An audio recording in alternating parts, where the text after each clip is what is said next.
Hello mga boss, magandang hapon po. Ako nga po pala si Bert Duckless, may-ari ng RDD Game Farm from Sangat San Fernando, Cebu.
Welcome po sa ating pangalawang vlog.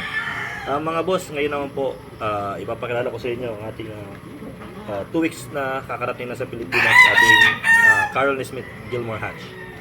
So mga boss, sa araw po na to tatalakayin naman natin or pag-uusapan natin kung paano kami naghahanda ng manok or paano kami nagpa-priming ng manok para sa breeding season.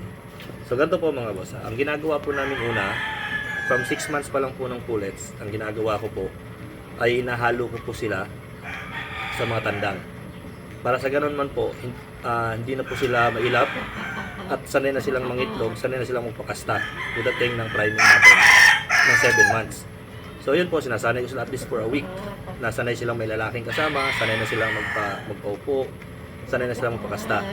Tsaka hindi na sila takot sa lalaki kung ganun man po.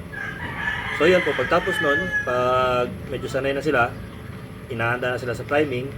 So ito po yung ginagawa nating first step sa priming. Nagbabaksin po tayo ng tinatawag po nating 4-in-1. Nag-a-administrate po sa atin ng 4-in-1 vaccine is Thunderbird po. Sila po yung nag-a-administrate sa atin. Ang ating pong pumupunta po lagi sa atin ito si Boss Melcher po ng Thunderbird at si Doc Vince ng Thunderbird. Ang ginagamit po nating 4-in-1 vaccine, ito po yung nilist ni Doc Vince sa atin, yung NCD, IB, Coryza, at EDS.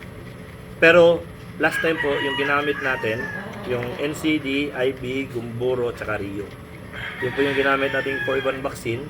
1 month po before po natin silang gamitin.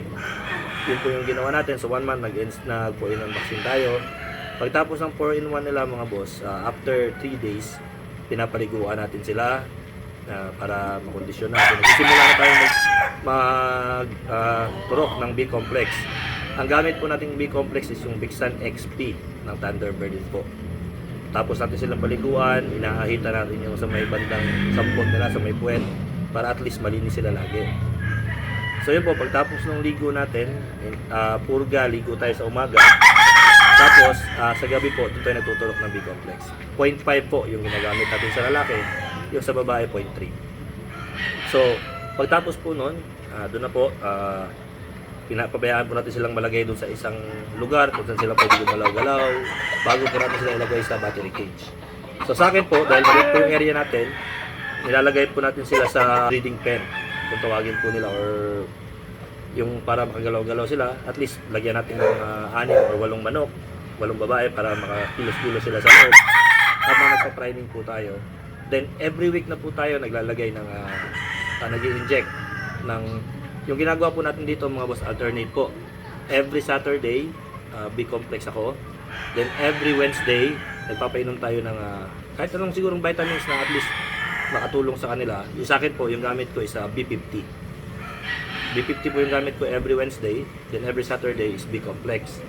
So pagtapos po na, ina-administrate natin sila ng vitamins, at least once a week, nilalagyan ko sila ng lalaki dun sa loob para masanay sila, hindi sila matakot. Then after nun, so dito na po tayo sa ating patuka. Habang sa loob po ng isang buwan, kasi sa 6 months po nila ang pinapatuka natin is GMP3. GMP3 po yung pinapatuka natin. So habang pinapriming po natin sila, dinadahan-dahan po natin silang sinasanay. Ang gamit po natin is successor.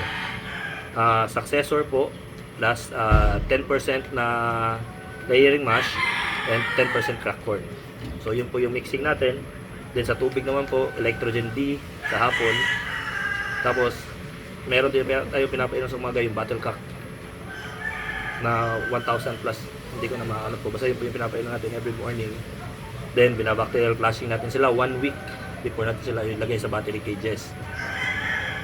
So yun po yung setup natin bago po tayo mag salak.